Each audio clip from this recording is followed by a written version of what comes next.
Imana ukwitse Imana y'abandi natwe icyubahiro cyose uramutse tunashukuru Mungu wetu kuingia mbele mtuliza katika hii wiki yote kabisa tukiona mkono wa Mungu bila kufatikiri mswalone kumana tunakushike data tukushike hejuru data tukukomea masimeshi wewe mani kulinda wewe mani kukuamira wakose Yesu kutugerageza wakose nawe tuwaitaiona kame akakaya tukayimana sumishima tukayikuka wachweze ibada za makono ibada za barake izo zose twazufene twazikomwe izina rya Yesu Kristo wakose Yesu presence yairangane twakwinjitse mu mbibana by'uri twembe wibudana n'agatanya Yesu isabwe mu wese tukurikirana ariko isomo makumyabiri na gatatu tutinzi uwiteka data mu wese natumugisha kandi kugira amambere yacu wiwe Yesu kuwaikaribu na yawe wiwe mu mitima yacu kandi kubasipige neza izina rya Yesu amen muhikari abicaye Imana umugisha bigeze mu mwanya wo kumva ijambo ry'Imana Imana duteguriye uyu munsi nongeye gushimira Imana kubwawe nanjye twabonetse ahera h'Imana mu by'ukuri kuryama no kubyuka ni ubushake bw'Imana iyo batari Imana byemeye ntabwo buhari amen tugiye rero gukomeza kwiga inyigisho zacu zijyanye n'urukundo rw'Imana amen upendo wa Mungu amen ibyo birahagije ijambo ry'Imana muri Yohana igice cya 10:16 Yohana 3:16 ijambo ry'Imana avuga ngo kuko Imana yakunze abari mu isi cyane byatumye itanga umwana wayo w'ikinege kugira ngo umwizera wese atagira ubwenge atarimbuka. Imana yakunze abari mu isi irangije itanga umwana wayo, umwana umwe w'ikinege Yesu araza mu isi kugira ngo njyewe nawe tuzabone ubugingo bw'iteka. Iyo Yesu ataza mu isi uyu munsi wa none ntabwo tuba twitwa abana b'Imana, ntabwo tuba twitwa abakozi b'Imana, ariko Yesu yari yitanze ari igitambo kizima kugira ngo njyewe nawe tuzabone ubugingo buhoraho. Maze Yesu arababwira ngo mu ijuru habaye inama ikomeye cyane, habura umuntu n'umwe wahaguruka kugira ngo aze arengere ikiremwamuntu. Ngo Yohana ari ku kirwa Patimo yinjira muri visiyo arerekwa, agiye kureba asanga mu ijuru abantu baracecetse, buri muntu wese arimo arareba impande. Umwe akabwira mugenzi ngo hagurutse undi nawe se wahagurutse ukagenda wagiye mu isi ukajya gucungura ikiremwamuntu, mbese habura ubanza bukomeye. Ngo Yohana ari mu mwuka ngo arangije aramanuka, arangije ararira, aravuga ngo ko mbona bikomeye muri ya arira yiwe agiye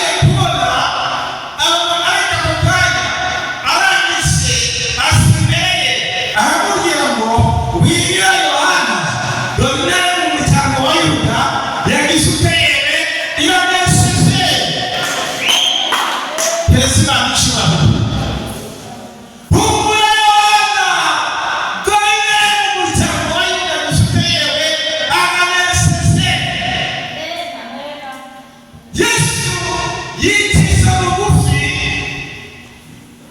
aravuga ngo reka ngende gucungura kiriya kiremwamuntu njyewe na Data n'Umwuka Wera twagize yewe twaremwe. Wibwenge ijambo ry'Imana mu Itangiriro igice kimwe umurongo wa 27. Ijambo ry'Imana arambwira ngo amen.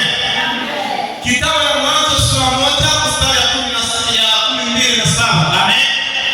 Ijambo ry'Imana aravuga ngo reka tureme umuntu mu ishusho yacu ase natwe batware ibiri mu isi byose.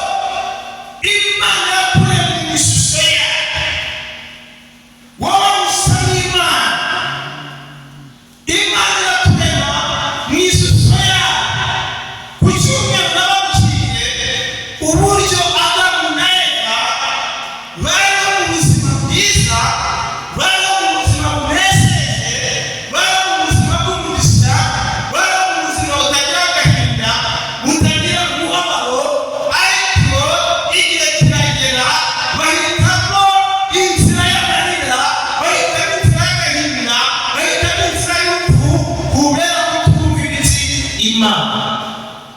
Nabigishije ingaruka zo kutumvira, nabigishije uburyo Adamu na Eva aribo basanye ibibazo byose, icyaha bakoze cyahise hakomeza kutubwira ngo neno katika kitabu ya Rome 8:13. Amen.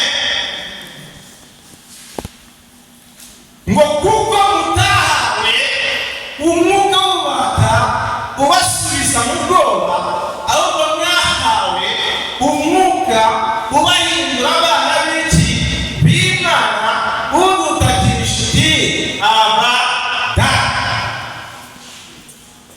Twebwe Imana yakunze, twebwe Imana yatoranyije, yarangiza ikatugira abana bayo, yarangiza ikaduhereza agaciro.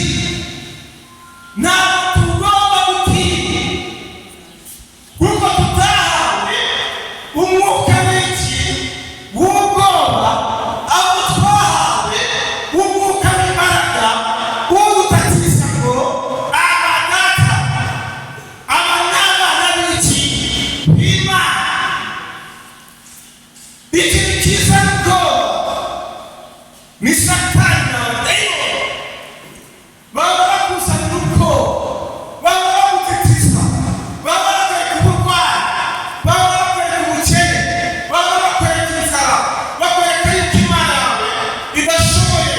N'abadayimoni baba bakwandikira, bakumanitira inzandiko, bakwereka yuko Imana itakubabara.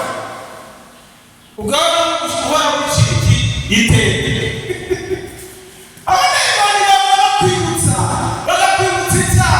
icyaha wakoze, bakaza ku rupapuro runini cyangwa kinini cyane, bakavuga ngo dore wakoze ibi cyangwa wakoze ibi, kandi wowe wararangije utegerewe gusaba Imana imbabazi. Bagahora babikuzanira, ntabwo baba bariwe. Uribuka bwa busambanyi wakoze, uribuka ijambo bwawe, uribuka bwa bujura bwawe, ntabwo Imana yakubabariye. Wowe uzajya mu ijuru ryawe, tugaduha n'icyaha byinshi mu gihe. Ariko naje gutangariza ngo ntugacike intege, Imana yakubabariye. Ntugacike intege, Imana yagushyigikiye, yakubabariye. Usiogope, Mungu alishakusamehe, wababariwe. Yesu nakushukuru. Inzandiko zose zaturegaga Yesu yabikujeho hariya ku musaraba nyene i Golgotha. Izo nzandiko zose zari urubanza imbere yawe. Imana yarizamuye zivaho. Uyu munsi ugomba gutinya. Haleluya.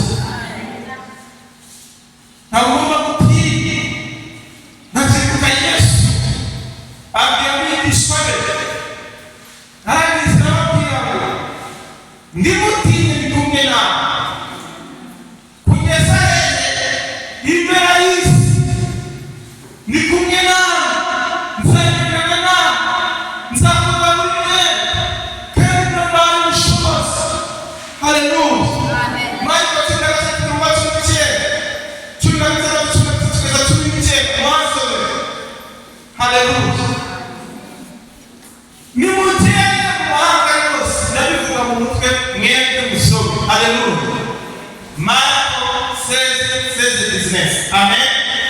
Nimuteke mu mahanga yose, mubwirize ubutumwa bwiza. Uwizera muzabimubere, muzamubatize. Uzizera umwana w'Imana muzamubatize. Haleluya. Mu izina rya Data wa twese, Umwana na Mwuka Wera. Ikindi cya kabiri, mumwigishe kwitondera ibyo nababwiye byose. Haleluya. Kandi ibyo bimenyetso bizajyana nawe, muzagenda mwenyine nk'abantu badafite uwabakize. Muzarambika ibiganza ku barwayi bagutewe bakire. Ikindi cya kabiri, muzirukana inzoka nande na sikorupiyo. Inzoka na sikorupiyo ni iki? Haleluya. Inzoka na sikorupiyo ni Satani n'abadayimoni twawe kuva dufite ububasha bwo gukandagira inzoka na sikorupiyo. Yesu arangije aravuga ngo ndetse n'umunwa n'ikintu cyica nacyo kizagutewe kizabatwara na hato. Cyubahiro ku Mana. Ufite ubwoba bw'iki? Niba ikintu cyica nacyo kizabatwara. Nyamara muri kintu kibaye ubwoba cyane, baratitira cyane. Abantu batinya abarozi gupima, batinya abatuma gupima. Yakumva umurozi atangira gutitira, akumva mu buzima bwawe uzatinya kurusha gutinya. Yesu nacyo mu buzima bwawe ntukajye ureba ubunini bw'ibibazo uhura nabwo, ubunini bw'ibibazo wahuye nabwo, ahubwo uzajye ureba ubunini n'ubushobozi bw'Imana yawe. Haleluya. Uzajye ureba ubunini bw'Imana yawe. Imana yawe ufite imbaraga, Imana yacu ifite ubushobozi buri hejuru y'izindi mbaraga zose. Haleluya. Uzajya ujya kubaza abayobozi, ubaza n'abapfumu, barapimwa, bapimwa ukabasiga, bakohereza ibintu bikugeraho, bakakupiga masasu hazitaingia katika mwili yako. Haleluya. Bakakohereza imyambi, ariko imyambi ntabwo yinjira mu mubiri wawe. Kubera iki? Kubera Imana. Bwira mugenzi wawe ni kubera Satani gusa byonyine, ahubwo Imana yaguhaye n'agaciro aho tutari dufite agaciro. Yesu nashobora gupfa kwa Yesu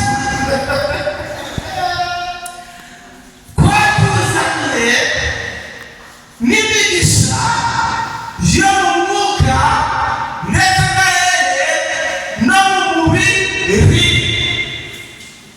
Imigisha yo mu mwuka no mu mubiri turayifite binyuze mu maraso yawe ya Yesu Kristo. Nababwiye yuko ntabwo turi muri za karande zo mu muryango, ntabwo tukiri muri karande z'iwacu, ntabwo tukiri muri karande za handi twavukiye, ahubwo uyu munsi wa none turi muri karande za Yesu. Haleluya. Turi muri karande za Yesu.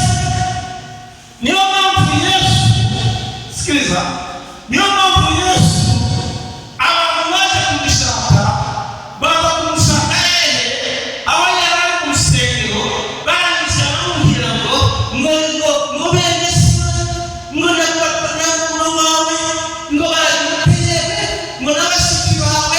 ngo barimo bamushaka. Yesu arangije ababwira ngo abo bashiki bawe, abo bene data, ntabwo bazi bashiki banjye na bene data ni abakuru turi kumwe, nibo bashiki banjye, nibo bakuru, nibo barumuna banjye. Kubera iki? Yashaka kugira ngo babwire ko ntabwo akiri muri Kanani yo kwa Mayanane na Yosefu hereza Imana icyubahiro, ahubwo we afite misiyo yamuzanye yo gukiza, yo gushaka icyo ari cyazimiye. Babandi rero bazimiye ari kumwe nabo, nibo bashyikiwe, nibo basabuna be, nibo byose mu buzima.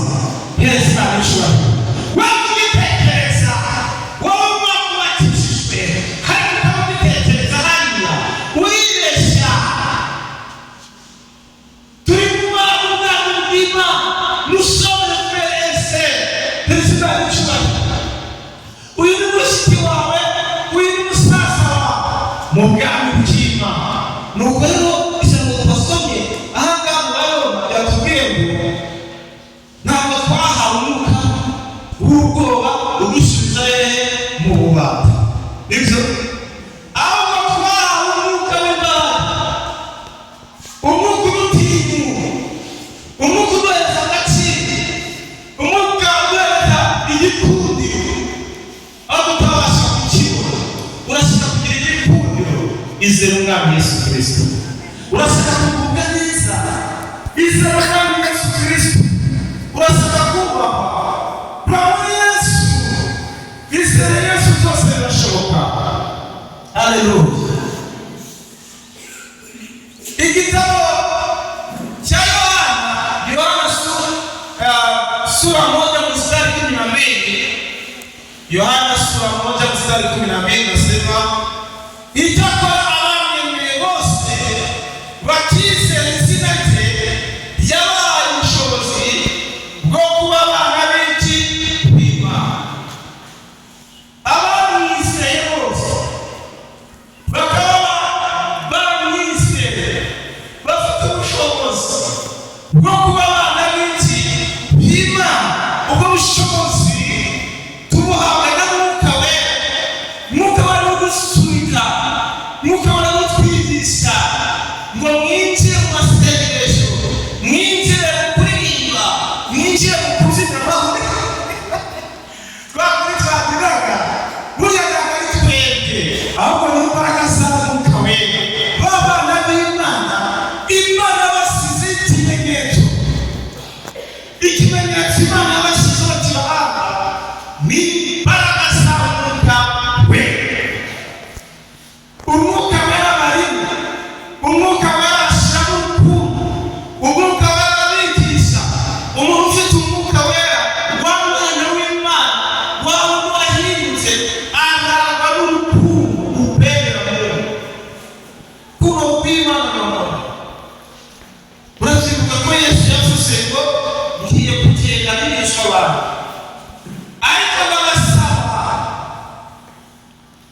mukunde Imana, umutima wawe ujye mu Mana, ibitekerezo byawe bibe mu Mana, ibyo ushaka byose ubihereze Imana.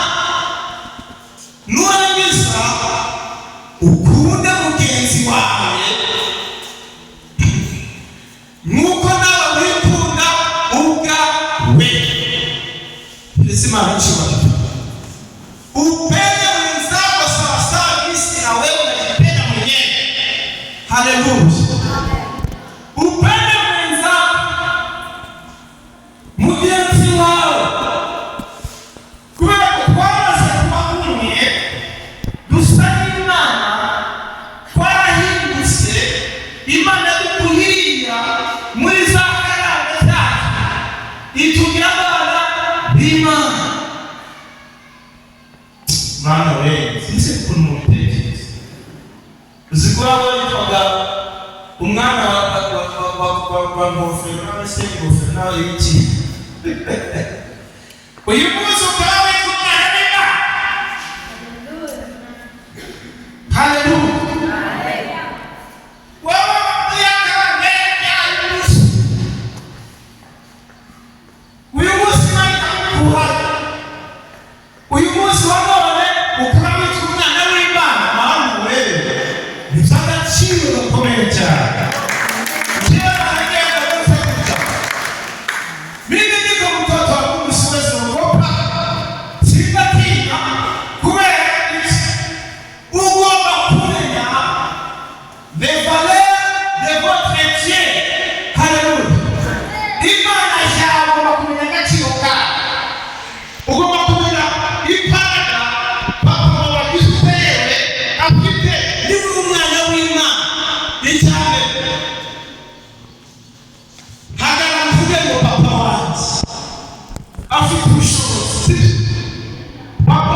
abamarayika batende batuvugane.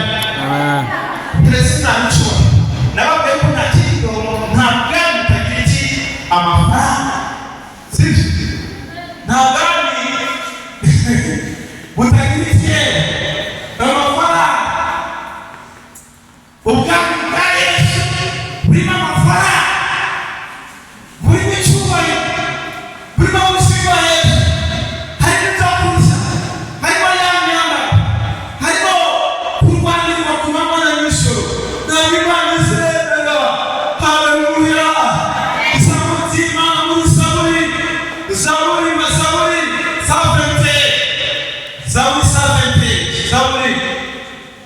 soma ijambo 24. Haleluya. Ijambo 24 kabisa mbere.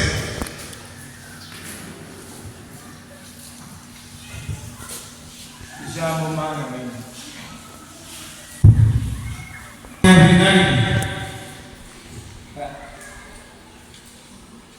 Ndugu na maso yanyu ku misozi, gutabaye uzavayo. Haleluya. Imana igitanga abamarayika. Uyu mukozi w'Imana wawe mwumvise mu ijambo ry'Imana na muri Zaburi 121. Yabonye ibibazo, abonye ibigeragezo, abonye uburwayi, arangije aravuga ngo ndumurira amaso yanjye ku misozi, gutabarwa kwanjye kuzava he. Oh my God. Haleluya. Ndumurira amaso yanjye ku misozi,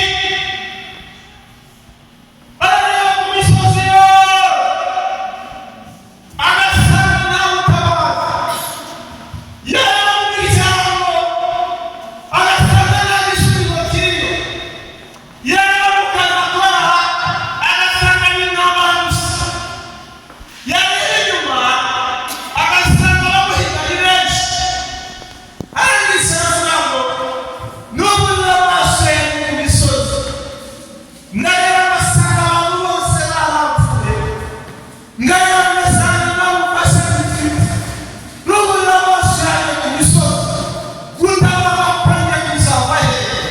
Igisubizo nzagikura he, kuko nta gisubizo mbona.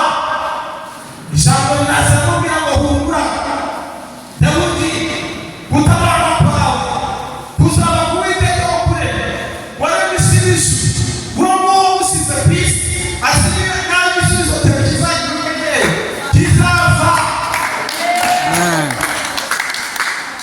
Waba undi watumye ukaba ugeze kuri iki gihe, ugeze kuri iyi saha, abantu bose bapfuye benshi, abo mwiganye mu mashuri batagihari, uwo nguwo aracyari mu buzima bwawe. Itungo uyu munsi wa none ni ukubera kugambirira Imana, ni ukubera gutembera mu Mwuka. Kubera uyu munsi wa none hari umugambi mwiza Imana ifite ku buzima bwawe. Imana cyamukuru ntabwo irakura amaboko. Abantu bandikaga amaboko mugende, ntabwo Imana irakura amaboko. Niba kumva Imana irakura amaboko, haguruka mu mbaraga, uterere 3 zirukana abageni mu cyane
bene se bagute baramwanga, abo bavuka bagute baramwanga, bene se bakwanga uzabe ko Yosefu bamwanga.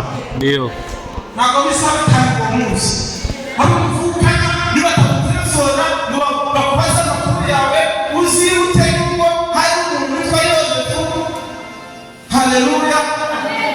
Banze kandi icyo bamangiye ni inzozi Imana yamuvuze, niyo Imana yamuteye yamuvuze nicyo bamangiye. Haleluya.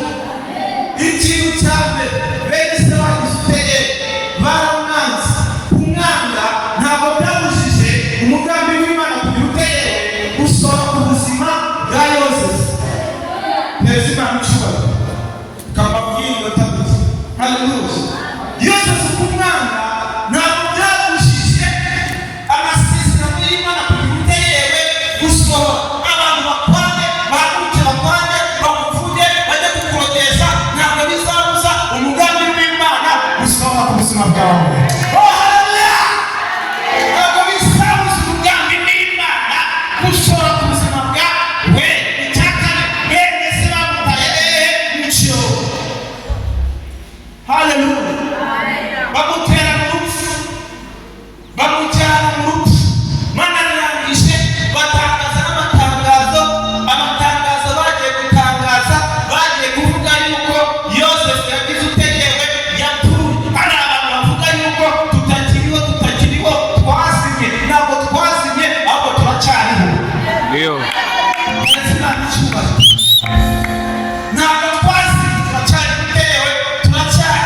Hari abajya kutumanukira amatangazo bakajyana imyambaro yacu bakayijyana mu bapfumu, bakanyura muri noheli za marishozi, bakanyura mu musa mu mbere, bakanyura mu bukene ngo mugende muzajyana imyenda ya kana, bakayijyana mu bapfumu ngo bajye kumanukira amatangazo bakagukoraho ubufire, ariko ubufindo bwabo ntabwo butuma Imana idakora.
Hari ibintu bigutwara amasezerano, hari ibintu bikwangiriza umugisha wawe gukora icyaha.